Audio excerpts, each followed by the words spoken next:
don't know the different circumstances that we face. Some of us may be coming from difficult families. Galing tayo sa bahay na may misunderstandings, may conflicts. You have come from trials, difficulties, difficult work. Hindi tayo napapansin ng boss natin. Hindi tayo napapansin ng mga kaibigan natin. Or some of us may come from victories, wins. Pumasa sa exam. Nakuha ang gustong job. We're very thankful. You know, through all these circumstances, brothers and sisters, we are reminded that there is much to be thankful for. Amen? Amen. And today is Sunday, a day of rest, a day of thanking the Lord. And so we come before Him and thank the Lord that He brought us, all of us here. So sabihin mo sa katabi mo, thank you for being here. You know, in saying that, the Lord is comforting you for being here, has brought you here. And so, brothers and sisters, as we pray together and rest on Christ, our rock, our living hope, join me as we pray together. In the name of the Father, the Son, the Holy Spirit. Amen. Today, I receive all of God's love for me. Today, I open myself to the unbounded, limitless, overflowing abundance of God's universe. Today, I open myself to God's blessings, healing, and miracles. Today, I open myself to God's Word, so that I become more like Jesus every day. Today, I proclaim that I am God's beloved. I am God's servant. I am God's powerful champion. And because I am blessed, I am blessing the world. In Jesus' name, amen. Let's honor the word, brothers and sisters.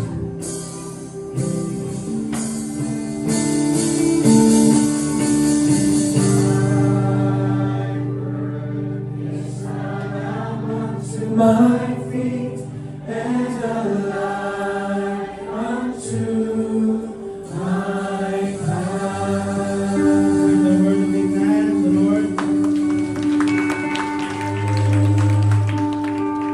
Hello, brothers and sisters. Today, I want to preach the message, the Father sees you. So yung mga sa katabi mo, the Father sees you. You know, ang ganda nung sinabi ni Brother Kirby kanina yung when you are in the stage, tapos nakita mo yung parent mo nandun, nanonood sa'yo in your presentation, you're so filled with joy, no? Tapos naisip mo na, wow, nandito yung parent ko, pinapanood ako. And I'm proud na I'm noticed, I'm seen. And gano'n yun, brothers and sisters, when we realize that God sees us, we can do great things. Amen? And sometimes kasi, feeling natin tayo nakikita Hindi tayo napapansin sa work. Hindi tayo napapansin sa ating place where we are. Sa bahay natin, no? Some families can be lonely. Hindi tayo napapansin. Hindi tayo napapansin ang mga kapitbahay natin. But what I'm saying now is, the Lord sees you.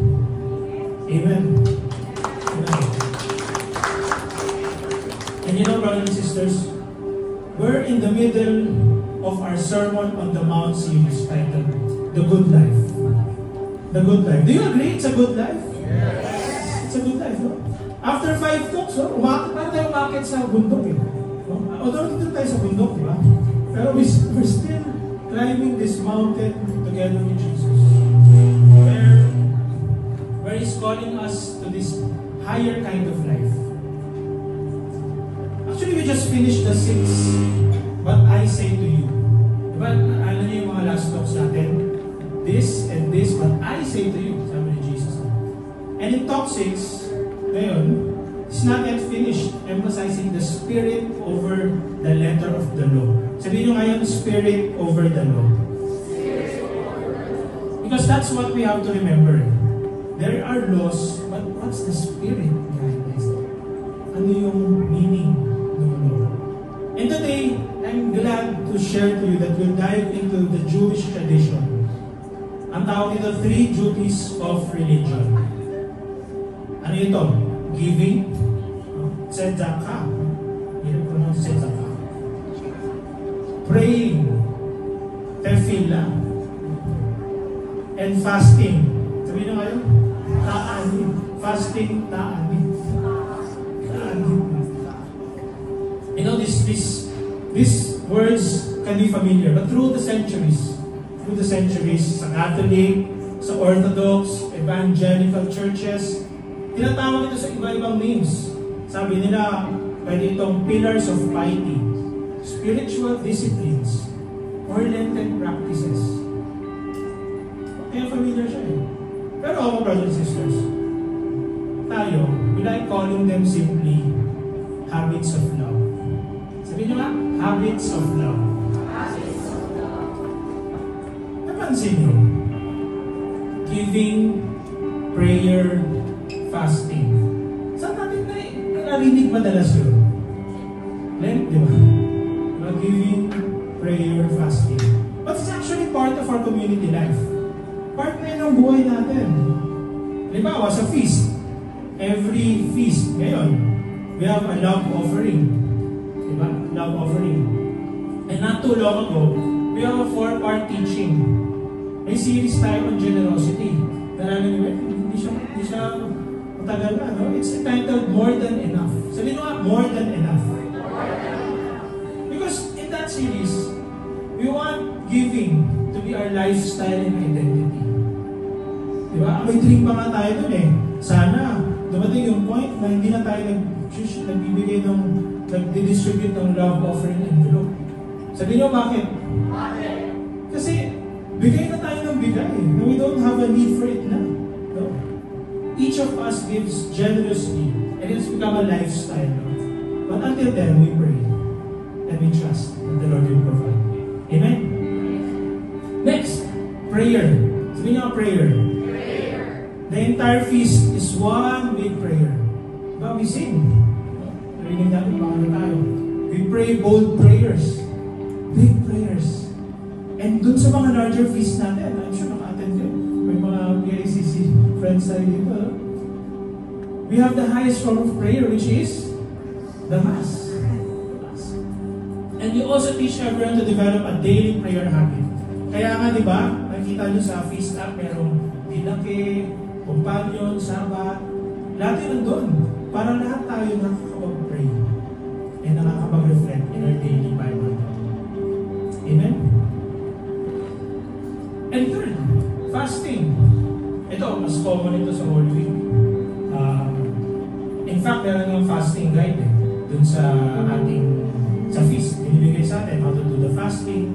It's a guide of the entire Catholic Church. Because we encourage fasting and intercession. Sabihin nyo ulit, praying, fasting, giving. So indeed, these three, if done in the right way, can bring us closer to God. Sabihin nyo nga, closer to God. Because that's our prayer. That we become closer to God. Then, the habits are prayer. We pray that the habits will bring us closer to God. Unless they become habits of pride. Sabihin nyo nga, habits of pride. So, complete opposite kayo ng habits of love. Ngayon, habits of life. Of pride. Sabi ni Jesus, be careful not to practice your righteousness in front of others to be seen by them. If you do, you will have no reward from your Father in heaven. Grabe. Right away, Jesus gets to the heart of the matter. Yun agad yung sinabi niya. And indeed, fasting, giving prayer, and time is all righteous deeds. All of these are good. But the problem is not the action. It's the intention behind the action. Sabi nga, intention. Sabi kayo ng brother, why are we here? No? Why are we here? What's our intention to be here? But no matter, the Lord is happy that we're here. Amen? For many, brothers and sisters, righteousness is about good behavior. But in the Bible, righteousness is not just about right actions, but about a right relationship with God and God's family. So it's all about relationship. Hindi lang all about right actions. So if you take all these 3 great habits of love and turn them into props, magamitin natin para gumanda yung ating image, para matanggal yung ating insecurities. I always give, I always pray, I always fast, and I always post. Diba? You turn habits of love into habits of pride. So the question, brothers and sisters, is, are we doing habits of love or habits of pride? And that's in. Kasi this is where it gets tricky, brothers and sisters. These 3 habits can bring you closer to God or farther from God, depending on why you do it. Why do we do it? Kaya grabe talaga yung intention natin. It's very important we're aware of our intention. Because actions can look totally alike. Do you agree? Pwedeng, yung isang action, iba-iba interpretation eh. Pwedeng iba-ibang tao, iba-iba yung tingin sa actions. The results will be totally opposite because of the perceptions of the people. But this is the reminder, brothers and sisters. Sabihin nga, reminder. If it's fueled by love, you grow closer to God. If fueled by pride, you grow farther from Him. So I invite you to pray. Father God, open our hearts today to your word. Guide us so we can grow in understanding, love, and faithfulness. Thank you, Lord, that you see us. And we want to continue doing the good because we love you. We thank you.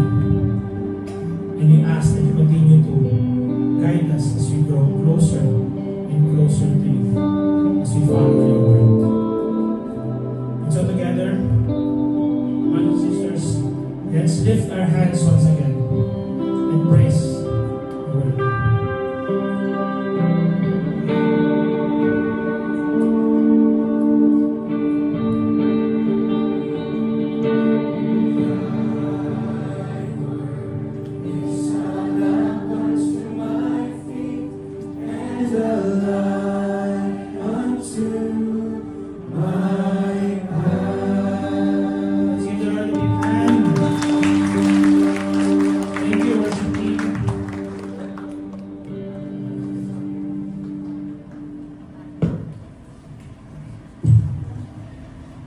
Okay, so how are you? Do we have first-timers here? First-timers? First-timers? Thank you. Actually, we've come from different areas. I've heard there's someone from Pangasinan, from La Union, meron pong from Valle Verde. Alabang? Yes, Alabang. Yeah. Sure, meron pong taga Palawan, no? Palawan. So, yeah. Let's welcome our brothers and sisters. Meron pong mga taga Baguio dito. Ang dami taga Baguio. Actually, you know, we have a habit of welcome. For our first, kung kayo na habits of love, di ba? We're talking about habits of love. We also have a habit of welcome. And, you want to welcome first-timers by giving them a gift. Okay, Ben? So, first-timers later, we'll talk to you and we'll give you a gift. So, amen. Praise God. So, talking about habits, let's discuss them. The first habit that we have is giving. Sabihin nyo nga, giving. Jesus says, basahin natin together. So, when you give to the needy, do not announce it with trumpets, as the hypocrites do in the synagogues and on the streets, to be honored by others. Truly, I tell you, they have received their reward in full. But when you give to the needy, do not let your left hand know what your right hand is doing, so that your giving may be in secret. Then your Father who sees what is done in secret will reward you. Sige. Siguro to dive into this reading, let's imagine. Imagine natin, for mga single ladies ito, pero all of us imagine, kunwari merong boyfriend na nag-invite doon sa kanyang girlfriend sa isang fancy dinner. Okay, mga girls ngayon, sige, imagine nyo na ito. I-invite kayo ng boyfriend nyo, no? Sa fancy dinner. So pagdating nyo sa resto, na kayo sa restaurant, di ba? Pinuksan niya yung pintuan. Hinila niya yung upuan sa inyo, para sa inyo, no? Binigyan niya kayo ng red rose. Red rose. Patapos, kumuha ng gitara. Yung gitara yan. Kumuha ng gitara, tapos tumugtog pa siya. Yung favorite love song niyo, My Heart Will Go On. Make sure lang na hindi nasa barko ito kinakanta, no? At ikaw yung girl na umiiyak ka the whole time. Kasi sabi mo, sobrang special naman itong ginagawa ng boyfriend. I've never felt so cherished. It's so loved. Thank you, Lord. Napakabait itong tao ito. So the next day, tuwan-tuwa yung girl, no? Tuwan-tuwa siya. The next day, nakausap niya yung kapatid ng boyfriend. Yung sister ng boyfriend, nakausap niya. Na-imagine nyo, natapos na yung date, the next day na. The next day na. So, umiiyak na naman siya. Umiiyak na naman yung babae, kinikwenta niya ito sa sister. Alam mo, napaka-sweet mo yung brother. Napaka-romantic. Binigyan niya talaga ako ng ganito, roses, kumanta ko siya. Tapos pinagbukas pa na ang pinto, lahat ginawa ko. Sobrang romantic pala ng brother mo.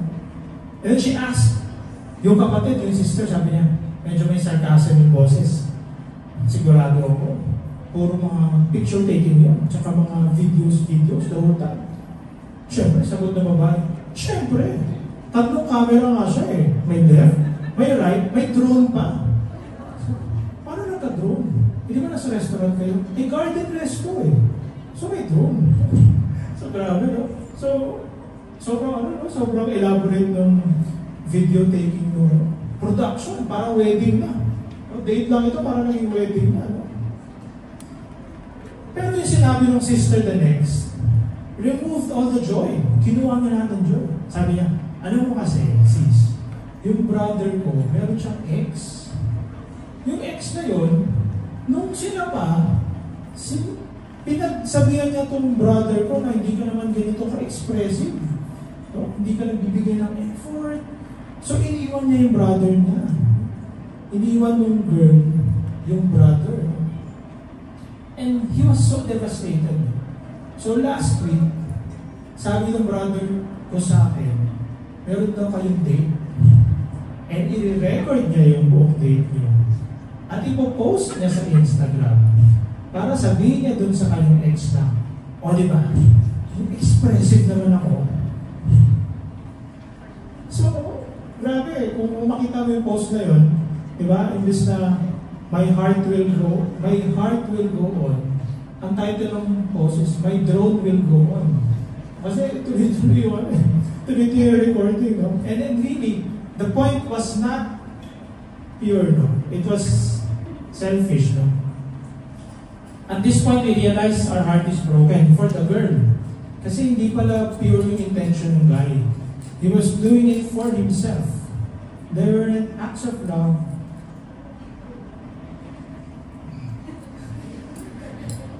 Okay, they weren't acts of love, but acts of pride. Sabihin nyo ngayon, acts of pride.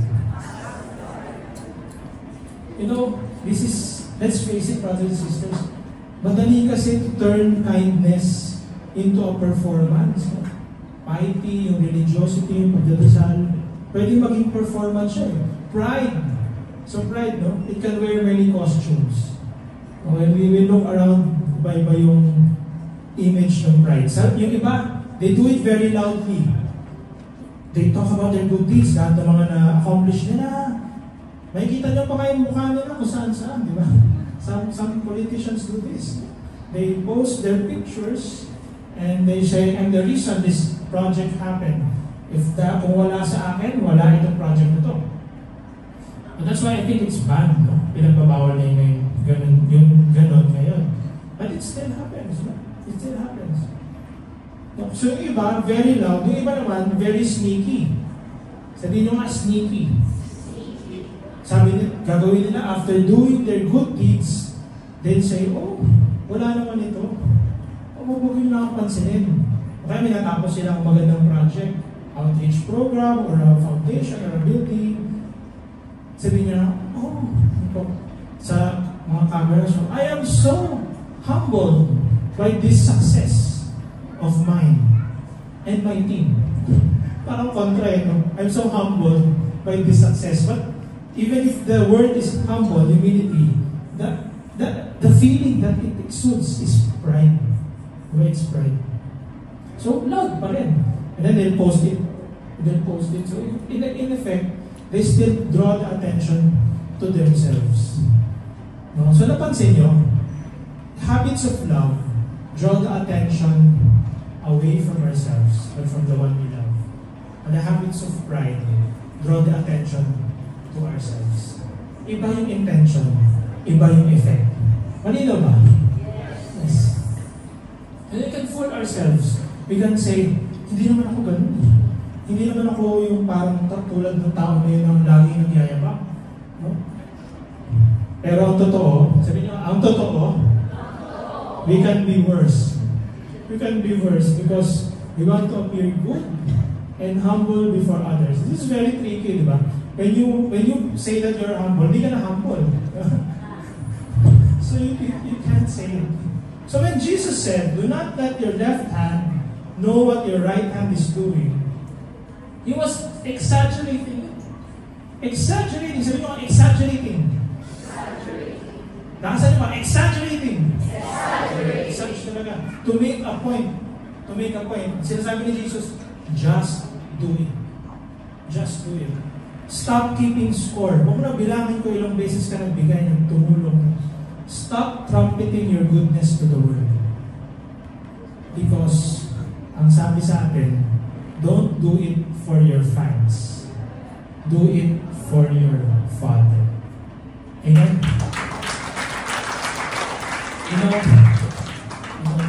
Big hand to the Lord. If they praise you, if the people praise you, ano sasabihin natin? Thank you. Thank you. If they don't praise you, that's even better. Sabi niyo bakit? Kasi God will praise you. Amen. Amen.